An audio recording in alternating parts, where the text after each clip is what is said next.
Hey guys, welcome back to Main Street Living. Ladies, the pandemic has definitely touched us all, putting many people in situations they never dreamed they would be in. Of course, not knowing, like where they were going to get food for themselves or even their families. I know it's so scary. And a group in San Diego is helping families bridge the gap by bringing together the resources and kindness of the community. So please welcome Carissa Casares from Feeding San Diego. Thanks so much for joining us today on Main Street Living. Thank you for having me. So tell us a little bit about Feeding San Diego. I know your mission sounds clear from your name, but you are different from a traditional food bank, aren't you?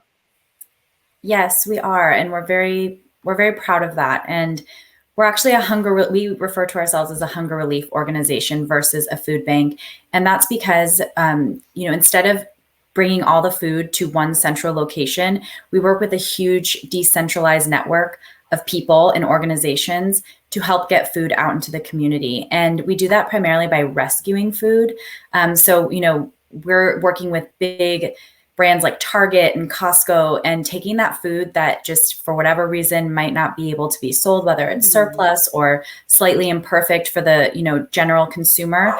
And we are just redistributing that to people in need. So our partners go directly oftentimes to those stores in our community to pick up this food. And so our system is really decentralized. However, we're the hub, we're the connector, Feeding San Diego is, and that's why we talk about hunger relief in that way. And so our mission is really at the end of the day to connect every person facing hunger with nutritious meals by maximizing food rescue. So as much as possible, we're using that food rescue model. Wow. And I have to imagine that mission became a lot more difficult when the pandemic hit in 2020. You guys had to make a big adjustment in how you operate just based on the enormous need that rose out of that. How did you guys pivot?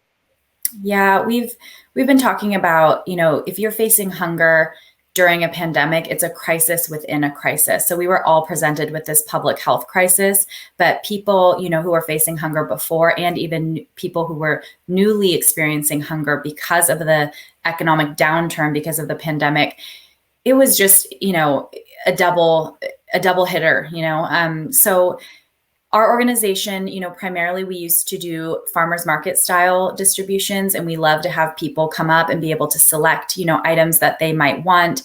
We want people to be able to choose their food in a dignified way. However, when the pandemic hit, we had to really pivot, and all of our distributions now are contactless and drive-through, which we've learned so much from doing this new method with our partners who, execute them, and then we execute our own food distribution. So we want our neighbors in need to be safe. And so we're still doing that method, but it was definitely a new learning curve of how to, figure out the flow of traffic and get a number of cars through a space to get them that food. We also did have to rely more on purchased food. We had to purchase so much more food to meet this demand and to supply more food to our partners. However, we're very proud that we still, since March 2020, we were still able to rescue over 70% of our food. Prior to that, it was over 90%. So there's just a small difference, but we did have to rely more on purchased food to get it out to people in need. Oh my gosh, that's a lot to handle there. And Feeding San Diego is hosting the Together Tour all around San Diego County. So what are those events like? Yeah, so this is a response, from our organization, a direct response to really have our own food distributions. Essentially, the way that decentralized network works that I told you guys about earlier is that we work a lot with our partners to host the distributions, but we saw some gaps, and we saw, hunger hotspots, and we wanted to do something bigger to really, affect all those facing hunger. So the Together Tour is a series of large-scale distributions, takes place around the county, and these serve upwards of 1,000 people, no less than probably 500 at a time. And we've worked with partners like Legoland and North Island Credit Union Amphitheater, Pachanga Arena, San Diego, and they allow us to just, get all these cars through their parking lot. And there's, 3 different stations. There's a dry goods station, a produce, and there's a frozen meat protein. And we have amazing volunteers that help us set up. It's really organized. That's the feedback we get a lot from, people who are driving through, that it's very easy and organized, and, people can just drive right on through and get about 50 pounds of food placed in the car by our volunteers. Wow. And there's no requirements for them to come. These are open to anyone in need of food assistance. And that's so great, because especially in a time of crisis, it's hard to ask for help. And I'm sure that there's a lot of more people that are experiencing food insecurity over the past year, maybe for the first time. Have you seen it grow in the last year? Yeah, we have. We definitely are. On average, we're serving about 700,000 more meals per month, which is a big jump to serve hundreds of thousands more meals. We're seeing people still now in June. I know we're approaching reopening, but I just spoke to a woman at one of our distributions last week, and she told me that, she had 2 jobs before the pandemic, and still now she's only been asked back to 1 and still very part-time.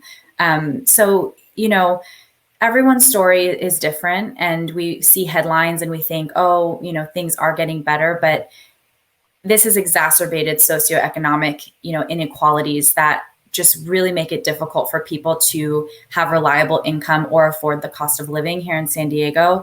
So we always say asking for help isn't easy, but it's a brave thing to do. And we just want to be a source for anyone who, could use a helping hand. Yeah, and that's true. I think for all issues, asking for help, no matter what you're dealing with or battling, and it's so important. And we've heard the phrase, we're all in this together, a lot over the past year. But is it your mission for all of us to care about our neighbors? How can our viewers help the mission? Yes, I love this question, because we can't do it without our community. Our staff, is small but mighty, and we work hard every day, but we need our volunteers. We need our community rallying around us to help solve this problem. So I think, there are different ways to give. You can give your time in terms of volunteering. We have a lot of different volunteer opportunities. You can volunteer at a Together Tour distribution. It's great fun. You get to wear a safety vest and run around a parking lot, get your steps in, and just, make some great connections with other volunteers and, our neighbors in need that are driving through. We have amazing, quick conversations of thanks so much and have a great day. And, you can definitely start a day with that. So Chris, a lot of great information, obviously. Where can people find more information about the Together Tour, either to sign up for food or to donate or even to volunteer? Yeah, our website, feedingsandiego.org, is a wonderful resource, whether you want to give help or get help. So I would send anyone who wants to learn more about our mission, how we work, our decentralized network, or get involved, to head there. And you are all doing such amazing work for the community. Thank you so much for all you do. Thank you guys for shining a light on our mission. All right, such great news. And we have more news coming up. This time we're talking about your water supply. You don't want to miss it.